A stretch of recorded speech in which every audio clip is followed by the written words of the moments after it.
Ivano. Hello, how are you? Hello. Seats are all in. Looks good, doesn't it? Yeah, so We are in the Gillian Lynne Theatre, where I'm wearing a shirt that matches the seats almost exactly. And we are very, very proud of this because it's been completely refurbished from end to end. The auditorium has been totally re-looked at. One or two things below the stage, which I'm not going to give away now, but will be very exciting when you come and see Cinderella, are now working again. There's a new circle. The seats have come forward here. The whole space is going to be great. I'm really, really proud of this one. Well, I have somebody with me who I hope you're going to be as overjoyed to meet as I'm overjoyed to introduce, Ivano Turco, who is going to be our Prince Sebastian. And before you say, what about Prince Charming? I'm not introducing him as Prince Charming. He is Prince Sebastian, because Prince Sebastian is our lead, and Prince Charming has gone away in our story, lost in action, we think, doing daring deeds and probably slaying a few dragons. But he ain't around at the beginning of our story, and in our story, perhaps there's less macho Prince Sebastian, who is left and who is going to take over the throne of the gorgeous village of Belleville, where everybody is extremely beautiful. And Ivano is just great. You know how he came into our lives? Dance call.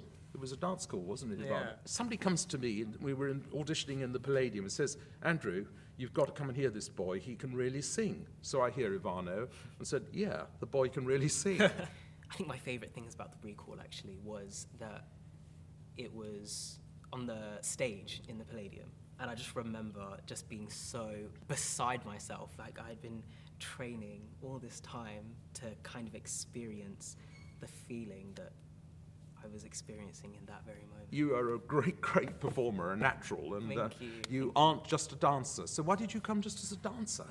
Dance was like very much like just a part of me, like since Dang, and before that, it was something that I'd like very much pushed. Now tell me about your singing voice though, Ivano. Tell me, where did you keep that hiding? Because I don't think you really had trained, had you? I grew up like singing in church. I like went to a musical theatre, sixth form. Yeah. Then I kind of started honing in on like the kind of technical side of singing. And So like, you had trained, yeah. Yeah. So I did train, but singing has always been a part. But in church, of, was like, it my sort of life. gospel? Or- Yeah, absolutely. Well, there's a passion in gospel, Yeah, isn't absolutely. there? Yeah, and a joy. Yeah. A joy. Yeah, to say the But least. passion and joy are words we like, and that's what we want to bring to the Gillian Lynne Theatre. Yes. Albeit not in gospel. Sebastian has a number of songs in the show, but I suppose the one that we should hear first is a song called Lonely You, which is Sebastian musing over the fact that Cinderella was a girl he knew from literally the time that they were both, only kind of 2 foot high, and that they're childhood friends. How I kind of look at it is like a kind of Simba Nala kind of thing, where they, at first, it's like children, right? And then you kind of grow up and then you realize things, and I think this is when the cogs start turning. He suddenly realized that Cinderella means a lot more to him than just being a childhood friend.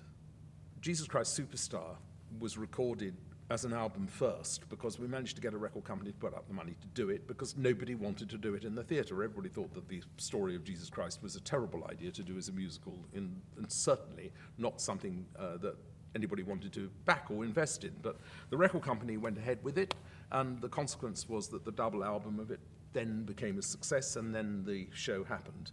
In this case, of course, the irony is that I can't get the show on. So I started to record the album at home. We added a session at Abbey Road, and we added another session in Metropolis on a studio called British Grove. Well, I think it probably is fair to say that you hadn't actually been in a recording studio like that before. No, never.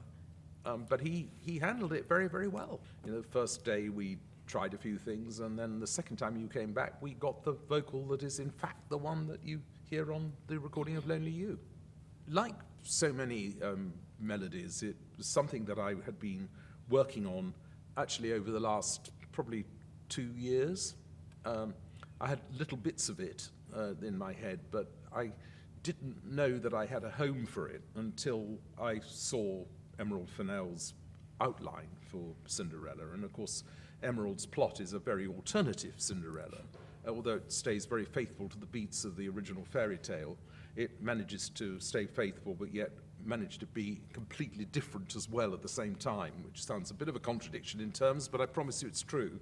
And she's made it very, very funny, but she's created some really good dramatic moments, and I thought we're going to need one song that perhaps is a more conventional musical theatre ballad, I guess, than perhaps the rest of the score.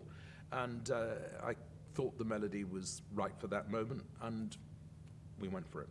Because it's mainly through written, because it's a bit like, say, Phantom of the Opera or Evita or Jesus Christ Superstar, it was possible to do this, and I think that if you hear the album in its entirety, you will get the story very, very clearly. It's like a kind of musical radio play, and that's how I always approach things like this. But it's such an irony to be doing this 50 years after Superstar.